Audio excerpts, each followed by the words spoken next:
Почитувани колеги, благодарам за присуството на денешната пресконференција на ВМРО ДПМН.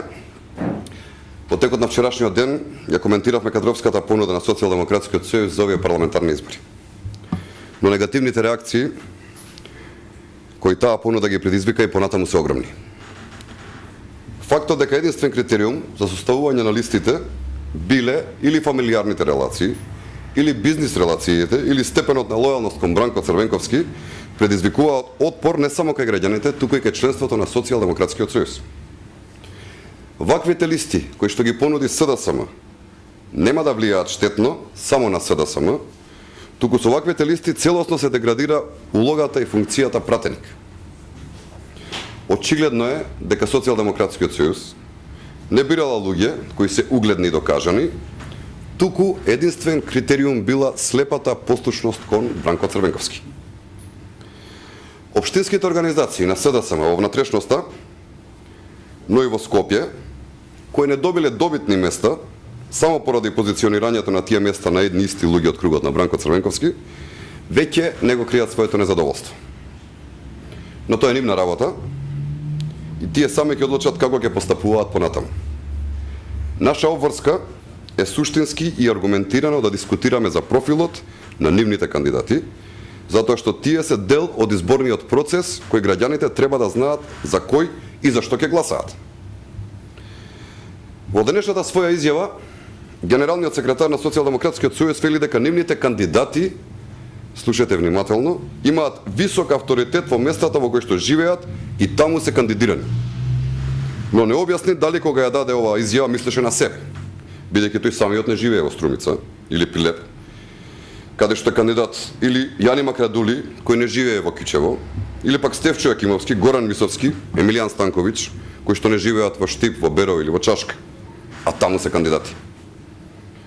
Колеги од СДСМ, вие мора да дадете одговор на следниве прашања. Кој е принципот по кој на листата се ставаат деца или блиски роднини на луѓето од кругот на Црвенковски? Кој е принципот по кој близок роднина на Црвенковски е кандидат за единствен пратеник на СДСМ од Охрид? Кој е принципот по кој децата на Слободан Огриновски, Аднан Ќахил, Борис Гегај, коалиционите партнери на Црвенковски, се дел од листите за пратеници? Кој е принципот по кој што роднината на портпаролот на владата на Црвенковски, Сашо Чолаковски, е кандидат за пратеник? Замислете, во Скопската прва изборна единица за кандидат за пратеник ни го нудат пејачот Угро. И тоа, само заради тоа што му е син на Слободан Огриновски, денојуве попознат како Ле Курвизиер. Ова е моралното и етичкото ниво на кој што е паднат Социјалдемократскиот сојуз. СДСМ вчера се обиде да намали тежината на скандалот за она што на листите на СДСМ се најде уредници новинари на А1 телевизија.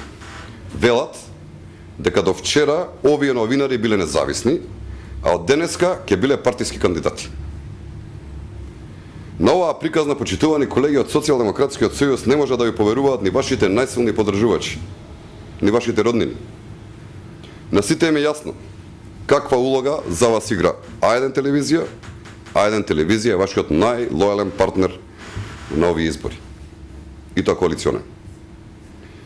Дополнително информацијата која говори дека родената сестра на газдата на Националното радио Канал 77 Горан Гаврилов, господјата Билјана Казанџиска, се наоѓа исто така на листата за пратеници, само го зацврстува впечатокот дека СДСМ е партија која директно го руши принципот на независноста на македонското новинарство. И ова е само уште еден пример на фамилиарните релации на листите на СДСМ. Во врска со изјавата на господинот Зоран Ивановски, би сакале да го кажеме следново. Партијата која со ништо нема помогнато на јавната и на државната администрација, партијата која нема спроведено ниту една, ама баш ниту една реформа во јавната и државната администрација, денеска се дрзнува да дава ветување за тоа што ќе направеле ако дојдат на власт. Откако СДСМ виде дека ВМРО ДПМН во неколку наврати во пракса ги зголеми платите на полицијата, на војската, на медицинскиот персонал, на професорите и на останатите, и тоа висина од околу 30%, сега тие ветуваат дека ги зголемиле платите за 3%. Каква иронија! Какво подценување е ова за граѓаните на Република Македонија? Колеги од СДСМ, вие ќе ветувате се и сешто. Вие ќе ветувате и брда и планини, вие ќе ветувате и можно и неможно, но на сите ни се јасни две работи. Прво, секогаш кога сте ветиле, сте излажали. И второ, сами знаете дека нема да победите, па сега ветувате за да добиете некој глас повеќе. Во врска со изјавата на господинот Андре Петров, би сакале да го запрашаме. Господине Петров, како не ви е срам? Како не се срамите? Откако ве фативме живи, откако ја покажавме целата ваша писмена комуникација, во која јасно се гледа дека се спремате за изборно насилство, се гледа дека спремате лица кои треба да прават инциденти, вие денес со една монтирана снимка сакате да ја залажете целата македонска јавност.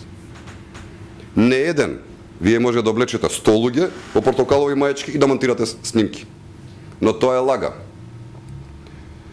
А документите на кои вие лично сте подпишан, во кои барате најсилни активисти, се доказ и вистина. Тие докажуваат дека Социјалдемократскиот сојуз е партија која промовира насилство, а вие сте човек кој за да се одбрани себе си е склон да монтира и да манипулира и да лаже. Повелете, колеги, дали имате прашања? Ова се одговор на сите пресконференции на Социјалдемократскиот. Повелете.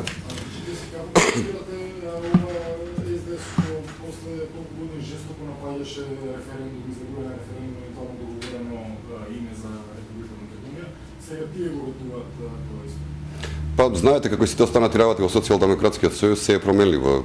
Ставовите ги менуваат на секои 24 часа. Дали ова слика позади вас е одговор за пресудна соодветно? Веќе тие покажаа снимка слична на ова? Да, тие покажаа една монтирана слика каде што некој човек е облечен со револвер и така натаму, а еве гледате како изгледа нивниот кандидат за пратеник.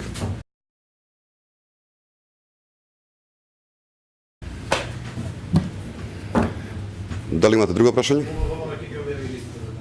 Согласно законите. Во ред ви благодарам.